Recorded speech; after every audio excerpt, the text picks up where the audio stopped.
భారతదేశంలో ఈ నెల ఏప్రిల్ మాసం ఒక పర్వదినం, పండుగ దినం. శూద్రులకు అతుశూద్రులకు జ్ఞానాన్ని బోధించినటువంటి ఈ మాసం చాలా గొప్పది. 5వ తేదీ మాన్యులు బాబు జగజ్జీవనరావు జన్మించారు. అట్లాగే 7వ తేదీ ఈ సమాజాన్ని చైతన్యవంతం చేసి స్త్రీలకు కూడా విద్య అవసరమని చెప్పినటువంటి మహనీయుడు జ్యోతిబా ఫూలే గారు జన్మించారు.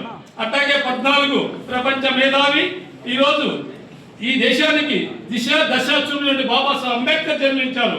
అట్లాగే 30వ తేదీ అట్లాగే చాలా మంది రచయితలు, కళాకారులు వీళ్ళందరూ కూడా ఈ మాసంలో జన్మించడం అనేది ఈ దేశం, ఈ రాష్ట్రం యొక్క, ఈ దేశం యొక్క అదృష్టం. ఏప్రిల్ మాసం అంతా కూడా మేధావర్గానికి, మేధావర్గము సామాన్య జనాన్ని చైతన్యపరిచే జనంగా మనం భావించాలి. మరి ఈనాడు బాబు జగజ్జీవనరావు అతి చిన్న వయసులోనే బీహార్లో పుట్టాడు. చిన్న పేద కుటుంబంలో, అంటరాని కులంలో, చమర్ కులంలో పుట్టాడు. చాలా గొప్ప చదువు చదివాడు. బనారస్ యూనివర్సిటీలో పట్టా పొందాడు. పట్టా పొందిన తర్వాత అతి చిన్న వయసులోనే పార్లమెంట్లోకి వెళ్ళాడు. పార్లమెంట్లో అతి చిన్న వయసు సభ్యుడు అంటే బాబు జగజ్జీవనరావు. నెహ్రూ పాలించినప్పుడు, ప్రధానంగా ఉన్నప్పుడు ఆయన మంత్రిగా పనిచేశాడు. దాదాపు 30 సంవత్సరాలు ఎడతెగకుండా పార్లమెంటేరియన్గానే ఉన్నాడు. ఆయన పార్లమెంటరీగా ఉన్నాడు. మరి కార్మిక శాఖ మంత్రిగా ఉన్నప్పుడు అనేకమైన చట్టాలు తీసుకొచ్చాడు.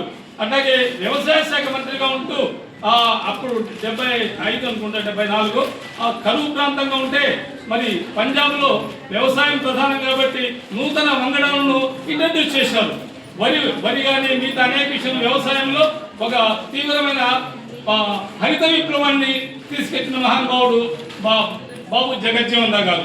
అంతేకాకుండా ఈయన ప్రజల పట్ల జవాబుదారీతనంగా ఉండేవాడు. ఎక్కడ సమస్య వచ్చినా ప్రత్యక్షంగా పోయేవాడు. ఒకసారి మన ఆంధ్ర రాష్ట్రంలో కంచికచర్ల కోటేశ్వను ఒక చిన్న నేరం చేశాడని కిరిసినాలు పోసి చంపేస్తే వాళ్ళ తల్లి ఒక కాకముక్కు రాసింది, అయ్యా ఈ విధంగా అగ్రికల్చర్ నా కుమారుని చంపేశానంటే వెంటనే ఆయన నుంచి అక్కడ వచ్చి కంచికచర్లకు వచ్చి వాళ్ళ తల్లిని అధికారులతో కలిసి ఆ కుటుంబానికి ఒక ఆశ్రయ కల్పించాడు. సాధారణంగా మనం ఎన్ని అర్జీలు ఇచ్చినా కూడా పాలకులు పట్టించుకోవచ్చు. కానీ బాబు జగజ్జీవనరావు తనకు ఫిర్యాదు వస్తుంటే వెంటనే పోయాడు. అంతేకాకుండా అనేక సమస్యలు, ప్రజా సమస్యలు, రైల్వే శాఖ మంత్రిగా ఉన్నప్పుడు ఎడతెరిపి లేకుండా ప్రజల్లో తిరిగి అప్లై చేసిన ప్రతి అంటచబుల్కు, ప్రతి పేదవాడికి అర్హత ఉన్నందరూ కూడా రైల్వేలో ఉద్యోగం. ఈరోజు వేలాది మంది రైల్వేలో దళితులు ఉద్యోగాలు చేస్తుందంటే కారణం ఆ మహనీయుడి యొక్క ఆలోచన విధానమే. డాక్టర్ బాబాసాహెబ్ రాజ్యాంగం రాస్తే దాని అమలులో ముందుండి కృషి చేశాడు.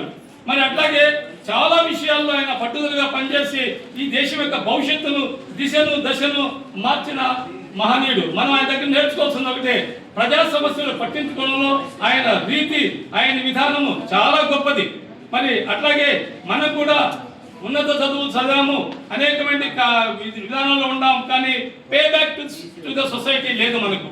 ఆయన pay back to the society జరిపాడు. తన రాష్ట్రంలో అయితేనేమి అన్ని రాష్ట్రాల్లో కూడా నిరుద్యోగులకు ఉపాధి కల్పించాడు. అనేకమైన ప్రగతిశీల కార్యక్రమాలు చేశాడు. ఈరోజు ఢిల్లీలో ఉన్నటువంటి అంబేద్కర్ ఆయన ఒక ఏర్పాటు చేశాడు.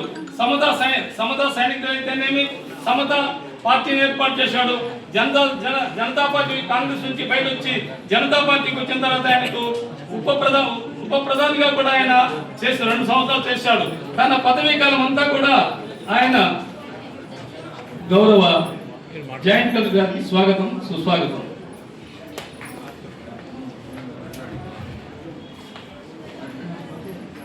మరి ఇవన్నీ మనం తీసుకున్నప్పుడు ఒక నాయకుడికి ఉండాల్సిన లక్షణాలు అధికంగా ఈ మహనీయుడికి ఉంది. ఆయన బాబాసాహెబ్ అంబేద్కర్ చేస్తుంటే అనేక కార్యక్రమాలను వత్తాసు పలికిన చరిత్ర ఉంది. మరి కాబట్టి మనం ఇవాళ బాబాసాహెబ్ అంబేద్కర్ను ఏ విధంగా అయితే చూస్తామో అలాగే జగజ్జీవనరావు చూడాలి. ఉద్యమకారులకు అంబేద్కర్, జగజ్జీవనరావు రెండు కళ్ళు. Sir welcome sir.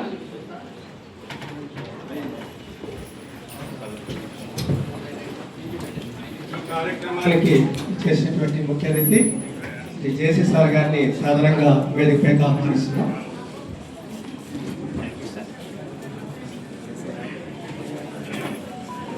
Welcome to జేసీ గారికి స్వాగతం.